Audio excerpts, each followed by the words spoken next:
Hello and welcome to the France 24 interview. Today brought to you from Baku, the capital of Azerbaijan. And I am in the presence of the President of Azerbaijan, İlham Əliyev. President Əliyev, thank you very much for accepting to answer our questions. Of course, I will be asking you about the conflict over Nagorno-Karabakh. Since the ceasefire, which was supposed to be a humanitarian truce, was signed, there has been continuing violence, continuing acts of war. I'm asking you today, is that ceasefire officially now dead, over and null and void?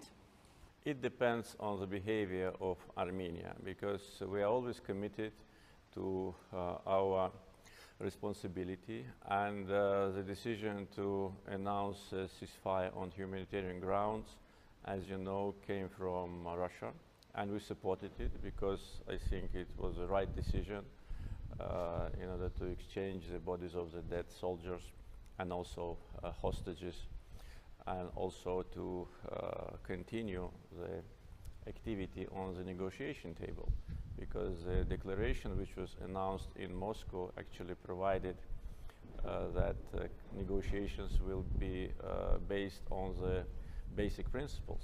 That was always our position. Armenian side always tried to disrupt the process and was trying to introduce new approaches on negotiation table, which were rejected by us and by the Minsk group co-chairs.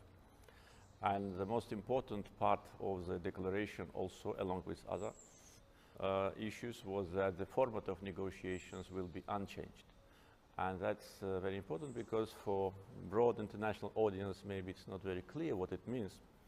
I will probably give some more information about that, because for the last 2 years, after the new government in Armenia came to power, one of the activity was to bring so-called authorities of Nagorno-Karabakh to the negotiation table, and thus to change the format. Because for more than 20 years, negotiations are being held between Armenia and Azerbaijan under the framework of the Minsk group process. So the attempts to bring Nagorno-Karabakh so-called authorities was an attempt to change the format. So when both sides commit that the format is unchanged, that means that everything just is in the framework of what has been agreed before. We were observing the ceasefire, but as you know, Armenia brutally violated it, and not only in Ganja. Attack on civilians in Ganja was a reflection of their aggressive policy, and also they every day violate ceasefire. I was informed this morning that since 7 o'clock to 9 o'clock in the morning, they more than 150 times shelled the city of Terter and Agdam, and unfortunately we have one victim today among civilians in Terter. But Azerbaijan has also continued to fire, has it not? The world has been seeing pictures of civilians under shelling in Stepanakert, inside Nagorno-Karabakh. Since the ceasefire was announced, all the shelling from Azerbaijani side was stopped. First. Second, we never deliberately attacked civilians in any city or village on the occupied territories. Our targets were only military installations. Our military targets have been identified very carefully. Therefore, we only hit those targets which was a threat to the life of our people and our soldiers. But unfortunately, Armenians are using the tactics to install military equipment in the areas of the cities where people live, so we had to protect ourselves. But since the ceasefire was established, we were committed to that, but Armenia violated, so we had to respond. So you're saying there have been no strikes by Azerbaijan since the ceasefire was announced, even on military targets? No, on military targets there have been strikes. We do not deny it, but that's natural because we have to defend ourselves. Ceasefire cannot be achieved unilaterally, otherwise Armenia will get advantage and will achieve their goal. And actually what they're trying to do, they're trying to regain back the territories which have been liberated. Particularly they tried to regain back the city of Gadrut, but they failed. And my advice to them, and I already publicly addressed Armenian leadership and also Armenian people, that they should stop trying to regain what has been liberated back. That will only cause new victims and will lead to bloodshed. What about the pictures of bombings on churches inside Nagorno-Karabakh? Those are not military targets, surely? Yes, you're right. We're investigating that issue. I'd like to say that Azerbaijan is a country with a very high level of religious tolerance, which was reflected by all the major international organizations, including United Nations. During the visit of His Holiness, head of the Vatican, Pope Francis, to Baku, he publicly declared that the level of intercultural dialogue, interreligious dialogue in Azerbaijan is very high. You probably have seen the Armenian church in the center of Baku, which was restored by us, and we protect it as a heritage of Armenian people. And in that church, we keep more than 5,000 ancient books on Armenian language. But what Armenia have done to our mosques, what they've done to the mosques of Agdam, mosque of Fizuli, mosque of Shusha, they not only almost destroyed them, but they keep animals there, they keep pigs there, thus insulting the feelings of all the Muslims, not only us. I'm not saying that we did it in revenge, no. We need to investigate this issue. We are not sure about what happened. We have doubts that that could have been done by Armenians in order to blame us. If it was done by Azerbaijani military units, that was a mistake, and we don't have any historical or religious target among those targets which we have. I want to ask you about the diplomatic process now. Mediation has been ongoing with the OSCE Minsk group, the co-chairs at the moment, France, US and Russia.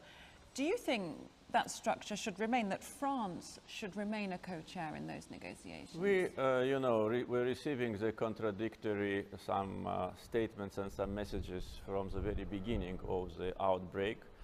But I think due to our mutual diplomatic efforts, we managed to keep situation under control.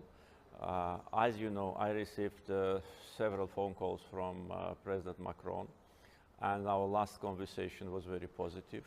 We committed to our efforts to find a political solution to the conflict. I was informed that France will, as a co-chair, will remain neutral because that's a mandate for co-chair. This morning I was informed that the French foreign minister issued a statement that due to the fact that France is a co-chair of the Minsk group, France must be neutral. We fully support this position, and our position always was that all the co-chairs must be neutral. They should not take sides because it's contradicting their mandate.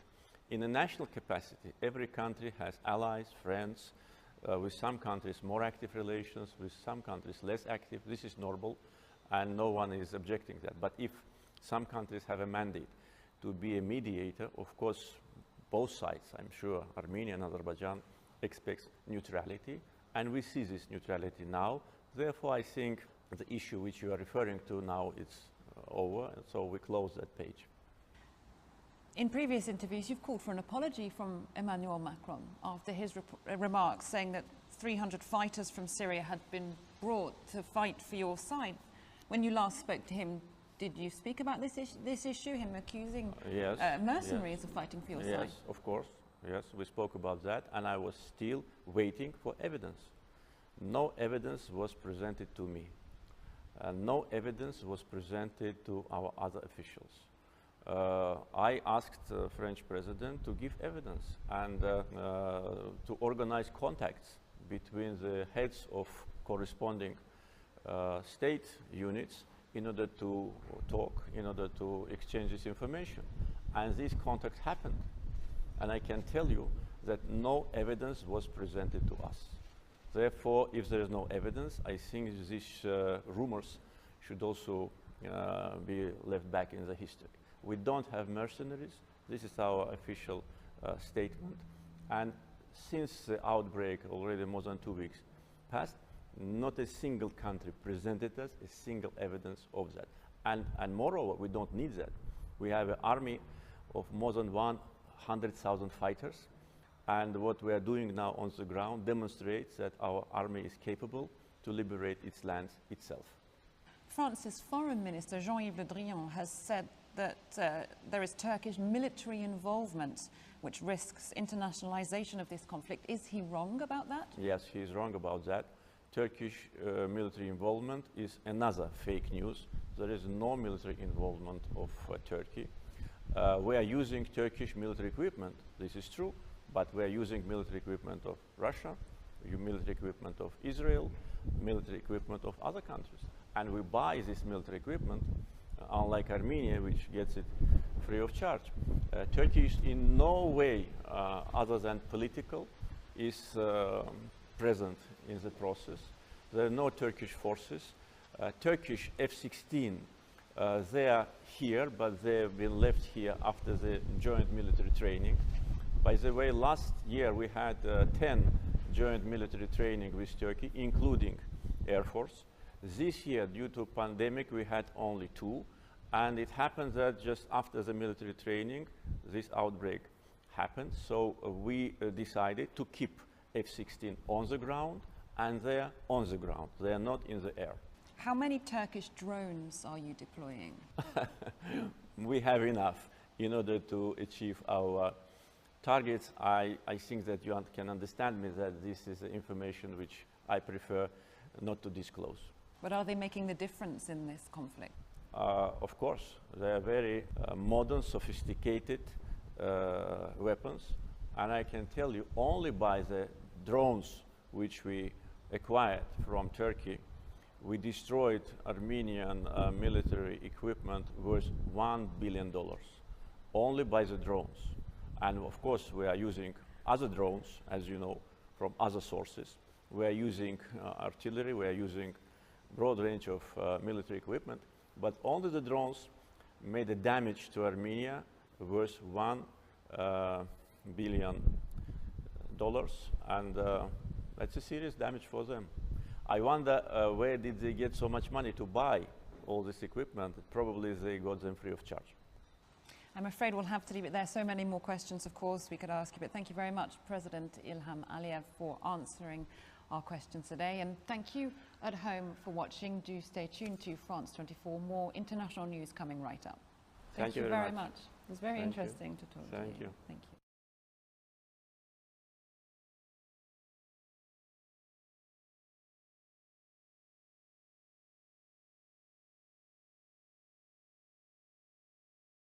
Handlowanie nie jest dla wszystkich, ale jeśli jesteś przedsiębiorcą, to Plus 500 jest miejscem dla Ciebie. Za pomocą zaledwie kilku kliknięć możesz otworzyć nieograniczone konto demo i zapoznać się z możliwościami. W ciągu kilku sekund otwórz tę